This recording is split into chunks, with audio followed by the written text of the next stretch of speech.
Okay, magandang umaga. Ito po ay isang napakalaking pribilehiyo na makatayo sa inyong harapan upang kayo po ay makasama sa pag-aaral nitong Knowing Christ. No?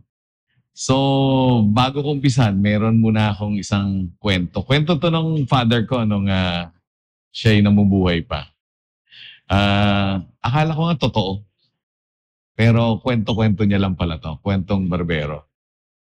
Anyway, pagdating niya daw sa Amerika, meron daw siya nakasabay na isang Pilipino.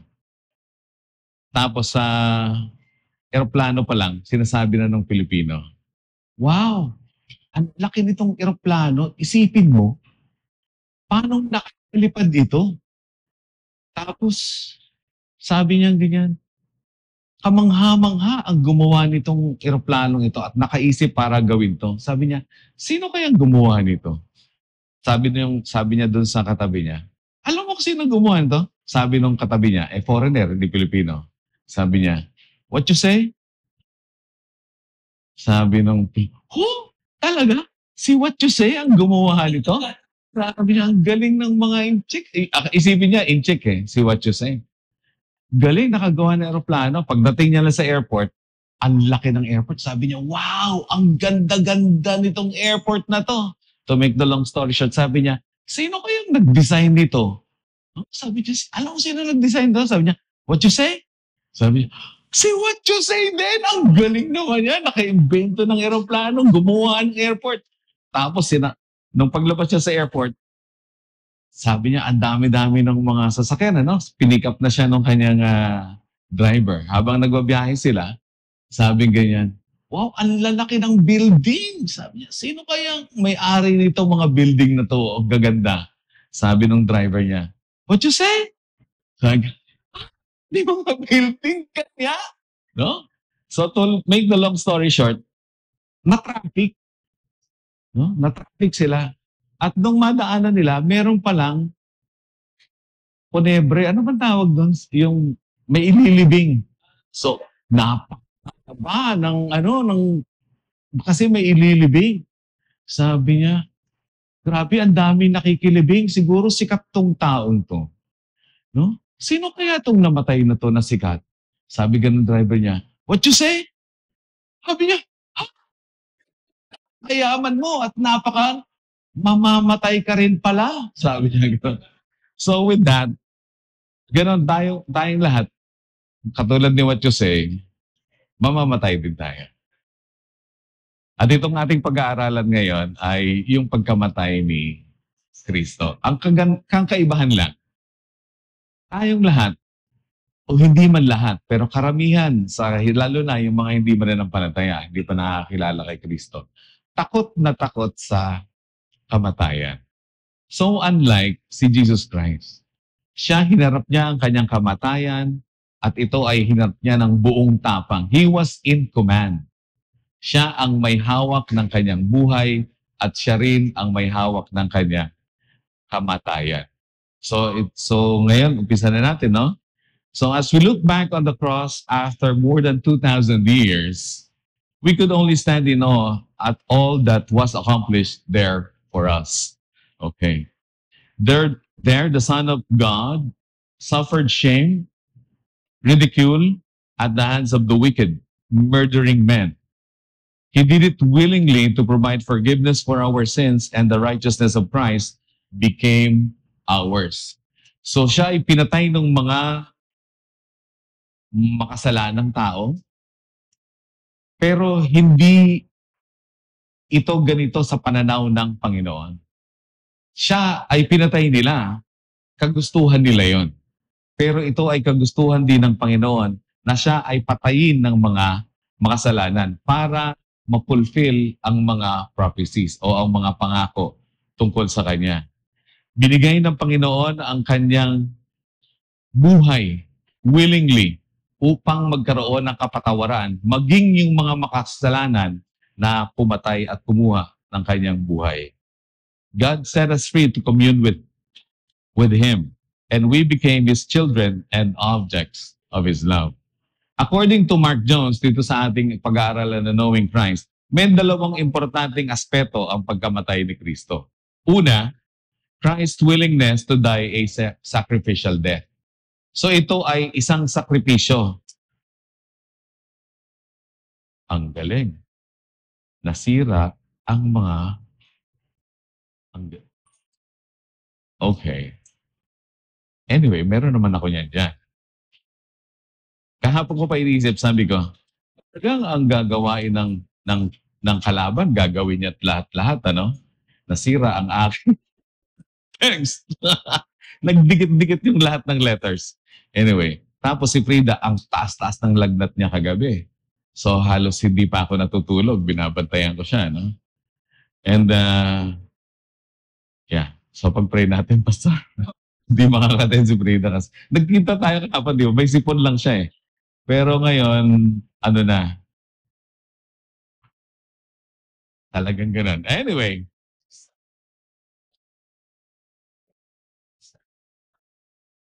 It's okay. Meron naman akong PowerPoint. So sa unang-unang text natin, ano?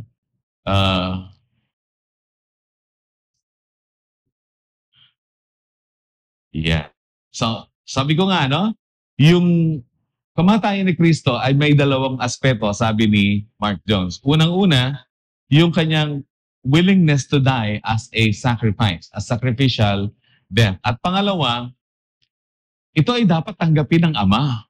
It is acceptable to the Father's eyes. No? It should be as a sacrifice that is acceptable. No? Naalala ko yung Old Testament na sacrifice. Di ba dapat a lamb na 1-year-old na walang blemish at ito yung isang sacrifice. Just like that, Jesus sacrificed for us. Okay. So, dito sa unang point ni okay. Father, okay. Pwede na yan. Dito hindi ko yan nababasa. Okay. The Father's appointment. So in Romans chapter 8 verse 32, He who did not spare His own Son, but delivered Him over for us. Patawarin niyo po ako, lahat po ng PowerPoint ko ay English. No? Hindi po ako nakapag-download ng ang bagong ang Biblia. So, makikita natin, this is a sacrifice that God Himself made. I remember yung covenant ni Abraham at saka ni God. Kung saan pinag-prepare niya si Abraham ng mga sacrifice, ng offering ng mga animals. And then when it's time to sacrifice, pinatulog niya si Abraham. At si God lang ang dumaan dun sa pinaghati-hating mga katawan ng mga sacrifice. Ibig sabihin, si God mismo mag-isa ang nag-sacrifice. So like this, hindi ang sacrifice ng Panginoon ay yung kanyang mismong anak at He delivered Him over for all of us. He did not spare His own Son. Siya mismo ang nagbigay ng sakripisyo. Katulad nung nangyari doon kay Moses, kung saan nung pinagsasacrifice ni God si Abraham. Tama ba ako? Hindi si Moses, si Abraham. At isa-sacrifice niya si Isaac. No? Nagbigay si God ng sacrifice upang hindi matuloy ang pagsasacrifice ni Abraham kay Isaac. I will not be going into the details of that sacrifice. But it is suffice to say that God is the one who gives the sacrifice. Siya ang humihingi ng sacrifice, pero siya rin ang nagbibigay ng sakripisyo para sa atin. Hindi niya tayo pinababayaan na tayo ang magdusa para doon. In Romans 3:25, whom God displayed publicly as a propitiation in His blood through faith, this was to demonstrate His righteousness because in the forbearance of God, He passed over the sins previously committed. So, itong sacrifice na to ni Jesus Christ ay propitiation. Ito ay para alisin ang galit ng Panginoon at tanggapin yung parusa na dapat sana ay para sa atin. Tayo ay hinugasan niya sa pamamagitan ng kanyang dugo at tayo ay kanyang nilinis. Ito ang pagpapakita niya ng righteousness na para sa atin. Siya yung nag-sacrifice, pero tayo yung umako ng kanyang righteousness.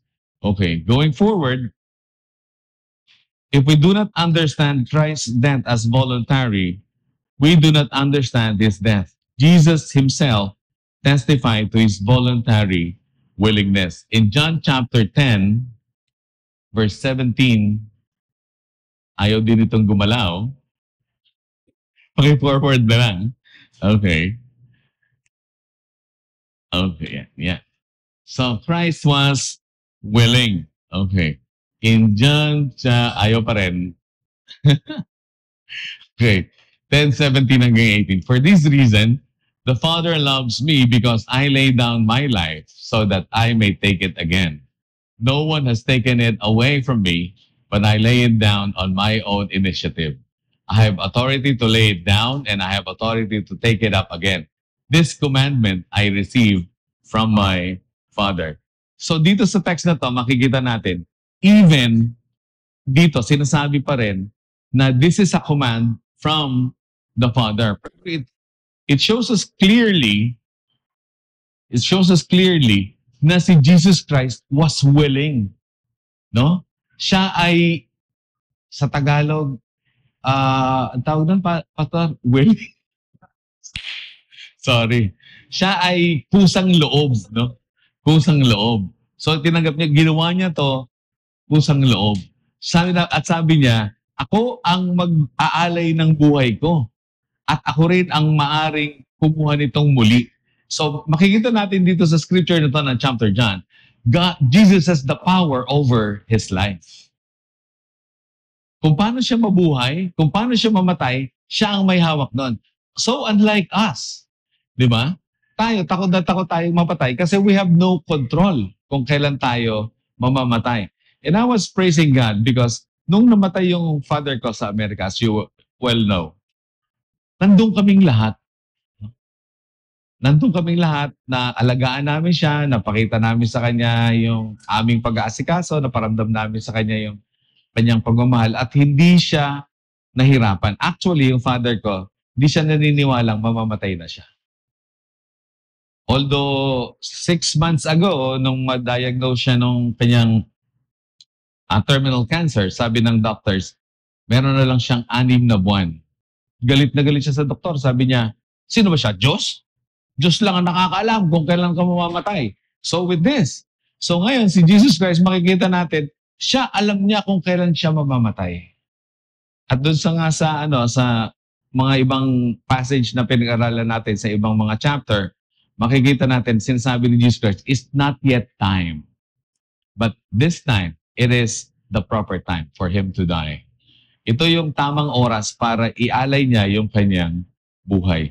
Sa Ephesians chapter 5, verse 2, and walk in love just as Christ also loved you and gave Himself up for us, an offering and a sacrifice to God as a fragrant aroma. Makikita natin dito na yung pagmamahal ni Kristo ang nag-drive sa Kanya para ibigay niya yung sarili niya bilang offering, bilang sakripisyo para sa atin.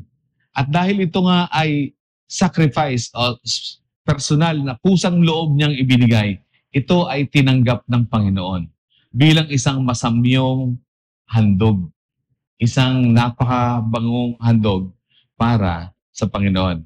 Inalay ni Kristo sa Ama ang kanyang sarili nang sa gayon, tayo ay maaring makipag-isang muli sa Ama. Dahil sa ating mga kasalanan ay napahiwalay tayo sa Kanya at wala tayong magagawa sa sarili nating kakayanan na makipagkasundo muli sa Kanya. Kung kaya si Kristo ang gumawa ng paraan at dahil sa Kanyang sakripisyo ay maroon tayong kapayapaan sa Diyos. So dahil dito, meron tayong peace with God. Hindi na tayo kaaway ng Panginoon. Tayo ay Kanya ng mga kaibigan. Sabi doon sa 2 Corinthians chapter 5, verse 18 hanggang 19, now, all these things are from God, who reconciled us to Himself through Christ, and gave us the ministry of reconciliation, namely, that God was in Christ reconciling the world to Himself, not counting their trespasses against them, and He has committed to us the word of reconciliation. Sandali lang.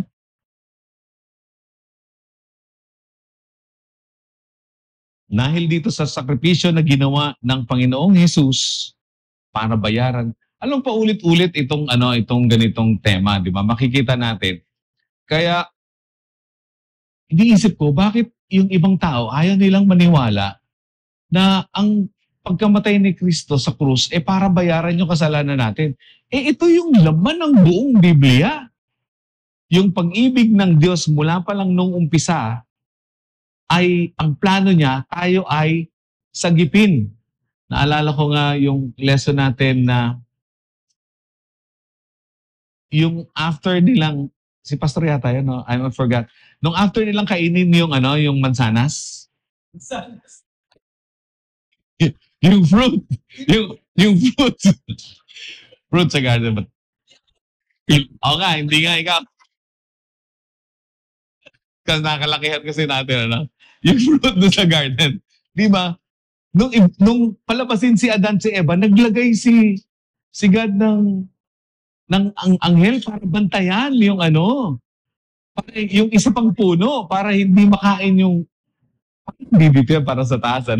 Para bantayan yung puno ng buhay.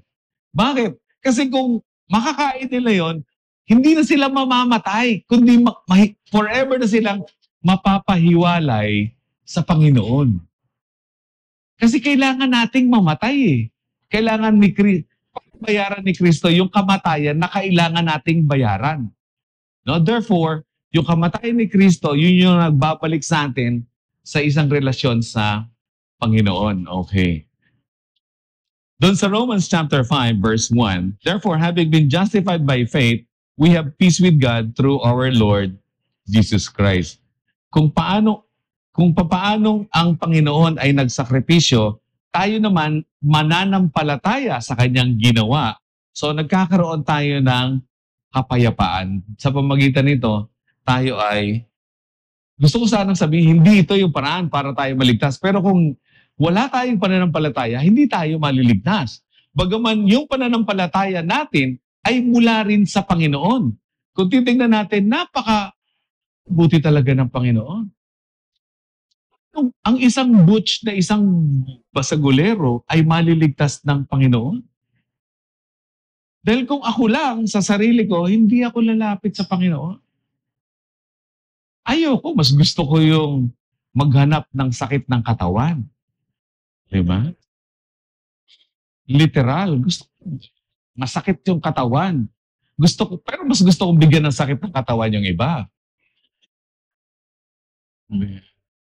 Gayunpaman, hindi ako sa sarili ko maliligtas dahil sino ba naman ako, di ba? Ang laman ng isip ko ay puro kasalanan. Pero ang Panginoon sa kanyang grasya, tinawag niya ako para magkaroon ng relasyon at sa pamamagitan ng aking pananampalataya.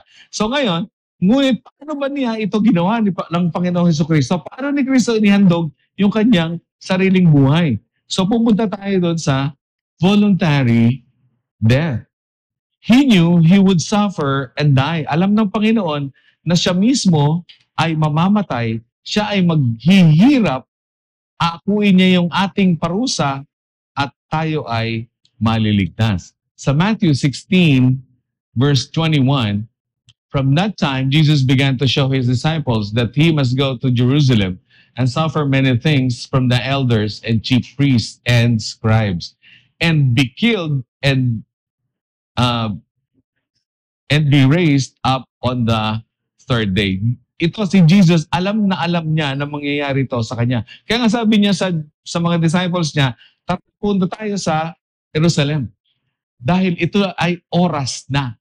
Oras na para siya ay itry, siya ay ipagkanulo, siya ay parusahan, at siya ay mamatay. At pagkatapos ng 3 araw, siya ay mabubuhay muli. Alam niya mula sa umpisa na pagkatapos niyang mag-suffer at mamatay, mabubuhay siyang muli.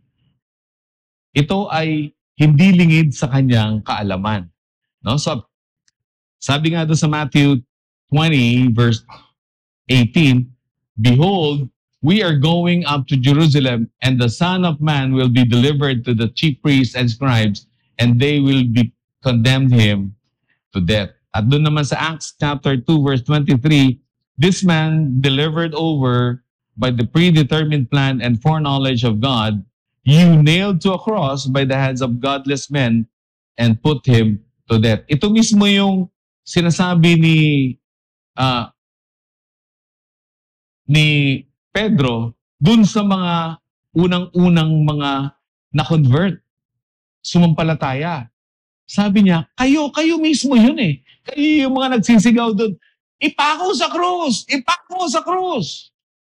Pero nung namatay na si Kristo, na-realize nila, Diyos siya.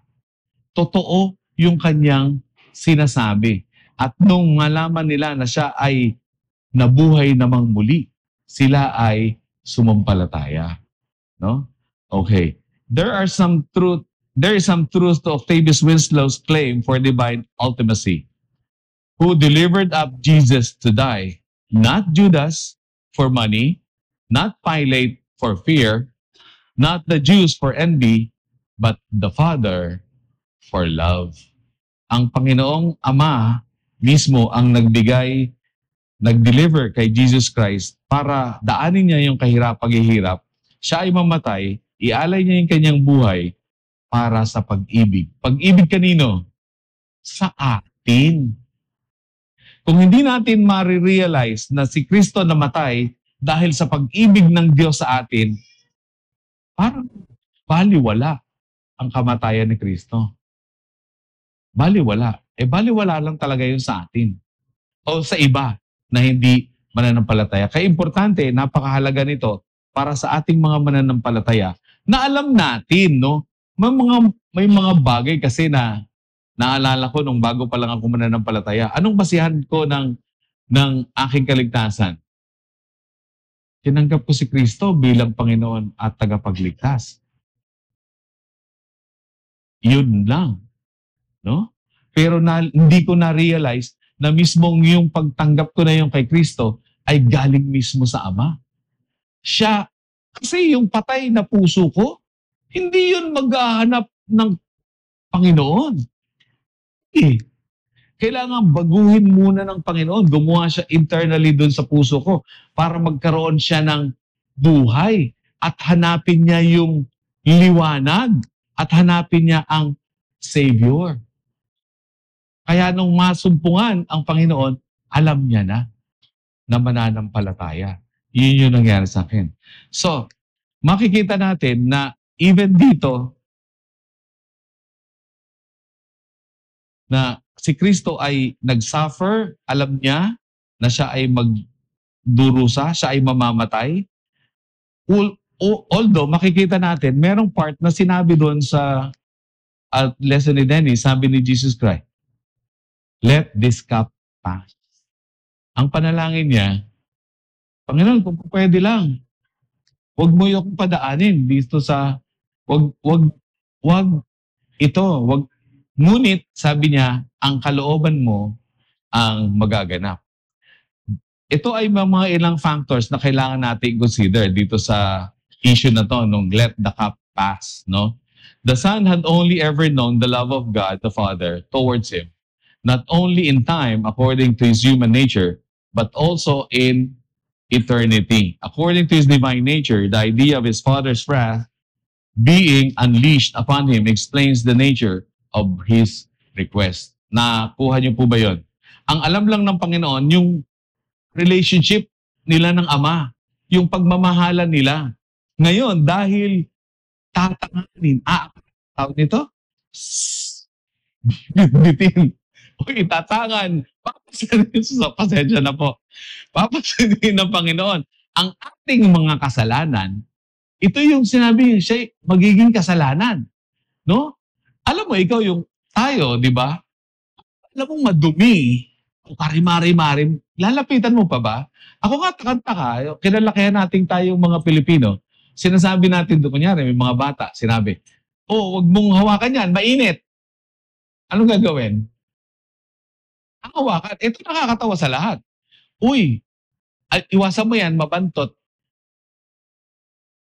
aamuyin pa kasi babantot, no? Kasi tayo, it's just the thought.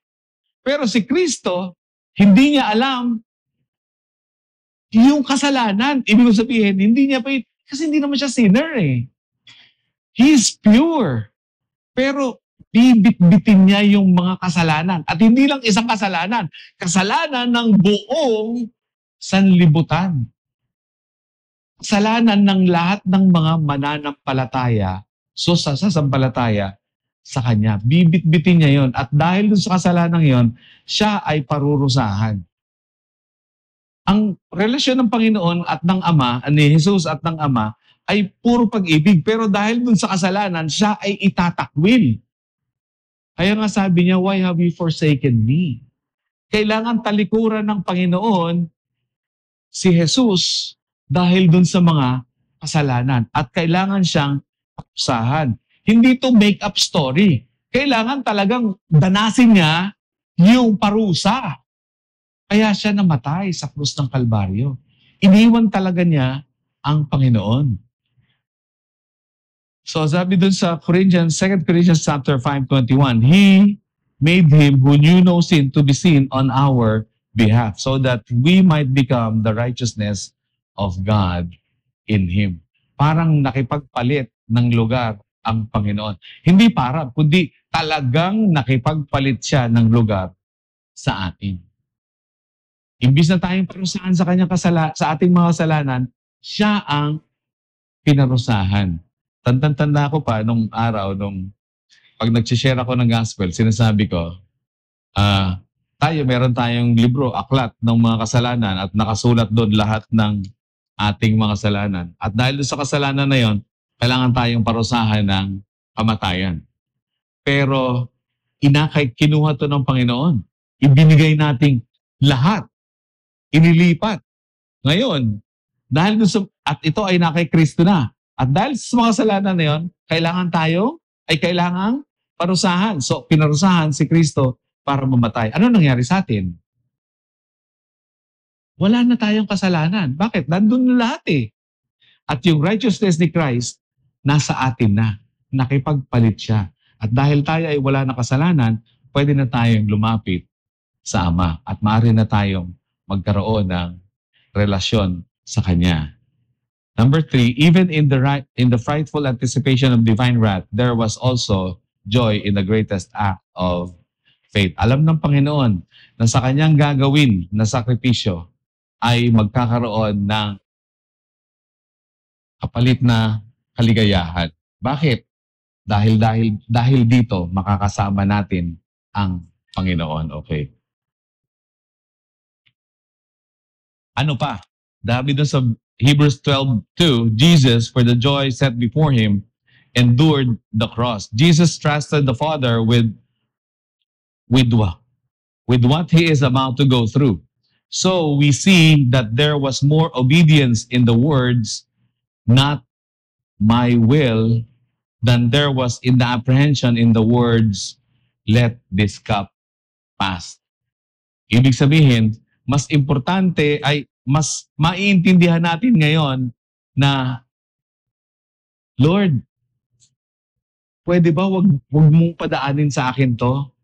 Pero gayon pa man, ang kalooban mo ang makapangyayari. Let this cup pass, but your will be done. Ang submission ng Panginoong Jesus sa will ng Panginoon ng Ama ay ganun na lamang katindi na kailangan niyang sundin upang akuin niya ang kamatayan. So dahil doon sa kasalanang nasa kanya, we will suffer. Makikita natin yung God's justice. Okay? Ayan. The goodness and justice of God necessitated that a sinless person could not die for others unless he voluntarily offered himself up to death. Pero ito true lang for Jesus Christ. Kasi tayo, kahit na voluntary, mamatay tayo para sa pinakamahal natin sa buhay, di ba? o sa ating mga magulo, sa ating mga kapatid, hindi tatanggapin ng Panginoon yun bilang sakripisyo. Ang tatanggapin niya lang ay yung without blemish. At si Kristo yon. So, therefore, yung pag-aalay ni Jesus ng kanyang dugo, ng kanyang buhay sa krus ng Kalbaryo ay acceptable. Sabi dun sa Hebrews chapter 9 verse 14a, how much more with the blood of Christ, who through the eternal Spirit offered Himself without blemish to God. At dahil ito nga ay without blemish, ito ay isang fragrant offering. Christ's death as a fragrant offering and sacrifice to God. No? So I want us to look at the scene of His dying. No? Nung mamamatay na ang Panginoon, dito sa John chapter 19, starting dun sa verse 30, yung simple statement na sinabi niya, when Jesus therefore had received the sour wine, He said, "It is finished." And He bowed His head and gave up His spirit. No? Makikita natin na nung sabihin niyang, "It is finished," namatay na siya. No? So, I've been doing research, no, yung mga kinocrucify, hindi sila namamatay agad. Hindi sila namamatay agad. Ang kinamatay ng mga kinocrucify o ipinapako sa krus ay asphyxiation. Nakalimutan ko yung Tagalog, no? Pero hindi ka makahinga dahil nakapako, di ba? Tapos yung paa. Tapos, binubuhat mo yung buong weight mo. In time, sa sobrang bigat, ganyan, naiipit ngayon yung lungs, hindi ka na makahinga. Yun ang ikamamatay ng tao. Pero nang na-crucify. Pero si Kristo, nung sabihin niya, "It is finished," namatay na siya. In 6 hours, patay na si Jesus Christ. 9 a.m. nung siya ipako, nung 12, di ba? Sabi ni Dennis, nung 12, namatay ay nag-black out. Total. No, naging kadiliman. Sabi nga, naalala ko pa nga sa, mantakin mo yon, tanghaling tapat, katindig ng araw, pero walang araw. At pagdating ng 3:00, patay na ang Panginoon. Pagdating ng hapon na, dahil ayaw ng mga Jew na merong naka-crucify, dahil kinabukasan Sabat, pagdating ng 6:00, umpisa na ng Sabat. Sa kanila, yung araw nag-uumpisa ng 6:00 ng hapon.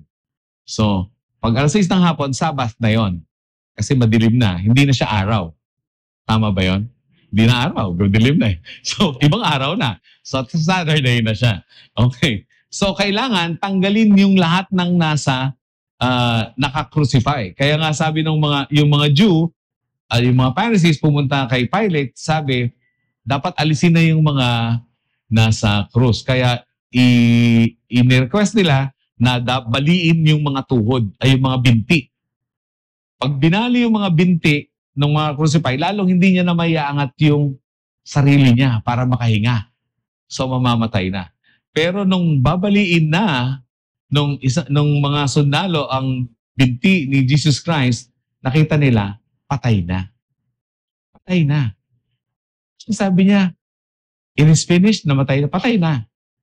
This is also to fulfill yung scripture, yung na ang sabi, not one of his bones will be broken. So hindi nabali ang buto ng Panginoon.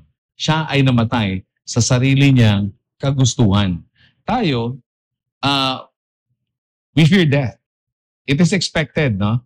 The fear of death is the element of surprise. The fear of death is the unknown. That death's chain that keeps men in bondage all their life, says the writer of Hebrews. Death alone knows its moment. The most we know is we will die. But death determines the moment, no? In fact, there are people who commit suicide for no other reason than to rest from the clutches of death.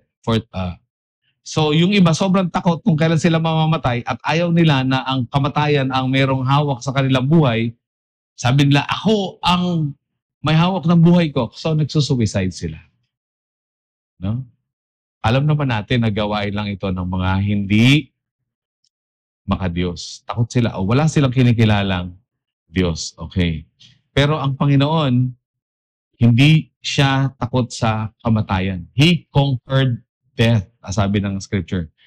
But not with Jesus. In verse 30, when he said, "It is finished," he bowed his head and gave up his spirit, realizing that his work on the cross was finished. Realizing that he had suffered all that the wrath of God was to bring upon him, that he paid in full all the sins of the world of those who would believe, and no more payment was needed.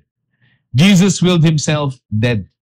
Jesus, the very life itself and the giver of life, took death at his own welcome friend and controlled his own dying. Dun sa chapter 10 ng John, if you would go back to verse 15, Jesus said, "I lay down my life for my sheep." He said it again in verse 17, "I lay down my life that I may take it up again." Doon sa verse 18, sabi niya, "I laid it down and I take it." No one has taken it away from me, but I lay it down on my own initiative. I have power to lay it down and I have power to take it up again. So, sa Ephesians chapter 5 verse 2, "And walk in love just as Christ Jesus also loved you and gave himself up for us, an offering and a sacrifice to God, a fragrant aroma."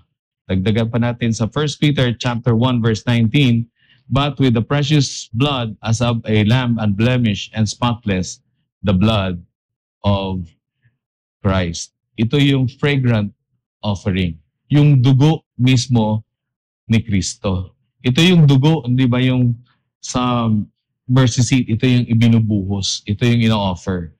At ito yung dugo ni Kristo. Kapag dugo natin ang nilagay doon, karimari-mari. Hindi tatanggapin. No?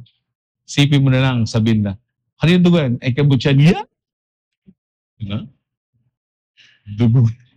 Dugo ni Butch. Green. And then, okay. Dahil sa kasalanan. Okay. So, Christ's person. Pag-aralan naman natin ang katauhan ni Kristo. Si Kristo ay meron siyang mga distinct personality. Ito yung mga katauhan ni Kristo na tanging sa Kanya lamang at walang iba na maaring maging katulad niya. Ito ay binanggit doon sa Colossians chapter 1 verse 15. He is the image of the invisible God, the firstborn of all creation. At doon sa Hebrews chapter 1 verse 3, He is the radiance of His glory and the exact representation of His nature, and upholds all things by the word of His power. When He had made purification of sins, He sat down at the right hand of the Majesty on high. The Father publicly declared His love for Jesus. Makikita natin yon sa Kanyang baptism doon sa Matthew 3 verse 17. "And behold, a voice out of the heaven said, 'This is my beloved Son, in whom I am well pleased.'" Hindi ko na masyadong dinidiscuss tong ibang scripture, pero alam na kasi natin to. Pero basically, yung personality ni Jesus Christ, makikita natin na kinonfirm ng Ama. No? Ito mismo yung declaration ng pag-ibig ng Ama sa Kanya. Even dun sa Matthew 17 verse 5, dun sa Kanyang transfiguration, sabi dito, "While He was still speaking, a bright cloud overshadowed them, and behold, a voice out of the cloud said, 'This is my beloved Son, with whom I am well pleased. Listen to Him.'" So Jesus obeyed His Father in everything. Therefore, the Father is pleased in Him in a manner that surpasses any child could ever be capable of pleasing their parent. At tayo, pag nakita natin yung mga anak natin, sumusunod, mababait, di ba? Nakakatuwa. Pero kapag kasumuway, nakakainis. Bagaman, mahal na mahal natin yung ating mga anak dahil sila ay sumusunod, mas lalo ang Panginoon. Dahil hindi siya naging makasalanan. Yung mga anak natin, kahit na minsan, ang sarap pingutin. Di ba? Pero pag mabait sila, love na love pa rin natin. No? Okay. So, God's glory and our salvation. God was pleased with Christ's offering at the cross. So, makikita natin dun sa Last Supper, sa chapter 13 ng John, verse 31, therefore, when he had gone out, Jesus said, now is the Son of Man glorified, and God is glorified in Him. Makikita natin yung glory na natatanggap ng Ama dahil sa anak, dahil kay Jesus. At itong mga ginagawa ni Jesus ay para mismo dun sa objective na i-please ang kanyang Ama for His glory. Therefore, when He had gone out, Jesus said to him, na pala yun, sorry. So, in His prayer for His disciples, ang liit. Sabi ko pa naman, yung PowerPoint ko po malalaki. Pag binabasa ko sa screen ko, ang laki. Pero ngayon, parang hindi kaya. Sabi ko pa, Anyway, okay.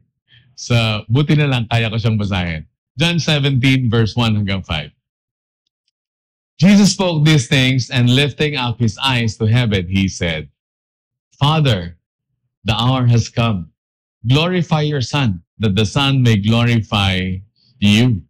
Even as you gave Him authority over all flesh, that to all whom you have given Him, He may give eternal life. This is eternal life, that they may know you, the only true God, and Jesus Christ, whom you have sent. I glorified you on the earth, having accomplished the work whom you have given to me to do. Now, Father, glorify me together with yourself, with the glory which I had with you before the world was. So, in Christ's death, God is glorified.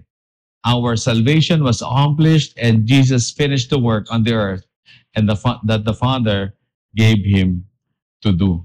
Malapit na po tayong matapos. So makikita natin, the death of Christ gives glory to God. Even our salvation gives glory to God. Anong implication nito para sa atin? Peter speaks of Christ's suffering not only as something that He had done to endure, but also as something for us to imitate. No? Yung pagkamatay ni Kristo, hindi lang on one end kailangan niyang gawin para iligtas tayo, para tayo ay maligtas. But on the other end, tayo na nakatingin sa Kanya, dapat nating ma-appreciate ito.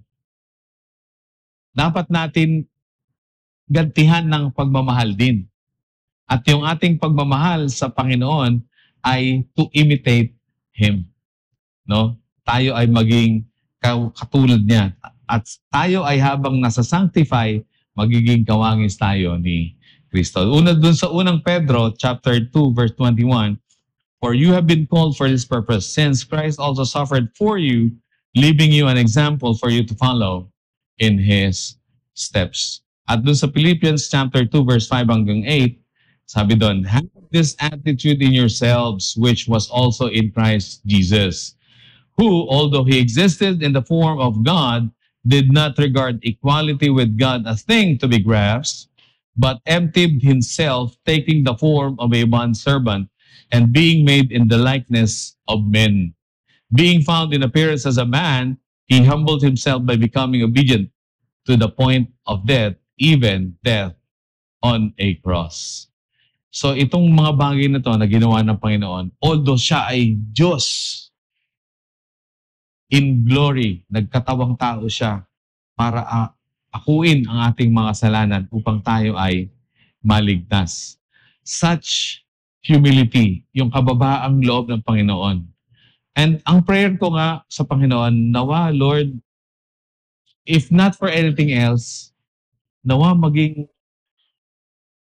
humble din ako. Naku na, gaganto pa lang ako doon eh. Oh. So, palagi ko sasabi, Lord, make me humble. And unfortunately, ang malungkot nito, kapag kayo ng prayer mo, minsan God gives you things na talagang to humble you. Ang hirap ng ganung panalangin, pero salamat Panginoon dahil hindi ko to kaya on my own. No? And I know na hindi ako magiging humble on my own. Never been a trait of me. Nagyayabang na agad ako. Kasi hindi ako talaga gano'n yan. Dati, sabi ko sa'yo, pag tinignan ko pa lang yung kamay, oh Lord, I'm sorry. So, something for us to comprehend and imitate. Philippians chapter 3, verse 7 hanggang 10. But whatever things were gained to me, sabi ni Paul, those things I have counted as loss for the sake of Christ. More than that, I count all things to be lost in view of the surpassing value of knowing Christ Jesus my Lord, for whom I have suffered the loss of all things, and count them but rubbish, so that I may gain Christ and may be found in him, not having a righteousness of my own derived from the law, but that which is through faith in Christ, the righteousness which becomes from God on the basis of faith, that I may know him and the power of his resurrection and the fellowship of his sufferings, being conformed to his death. So si Pablo, mas pinili niya na iwan ang buhay ng karangyaan at alam na natin ang the rest of the story, kundi mag-suffer para sa Panginoon.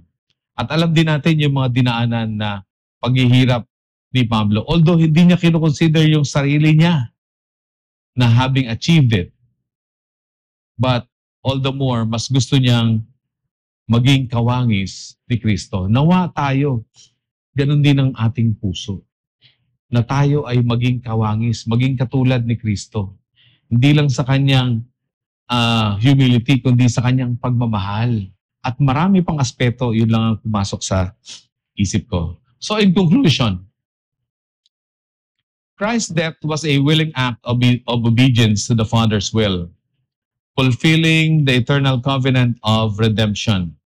He freely laid down his life for the elect, satisfying divine justice and securing their salvation. His voluntary sacrifice reveals both God's sovereign grace and the Son's perfect love in accomplishing our redemption. With that, I give you Pastor George to answer your questions. Okay.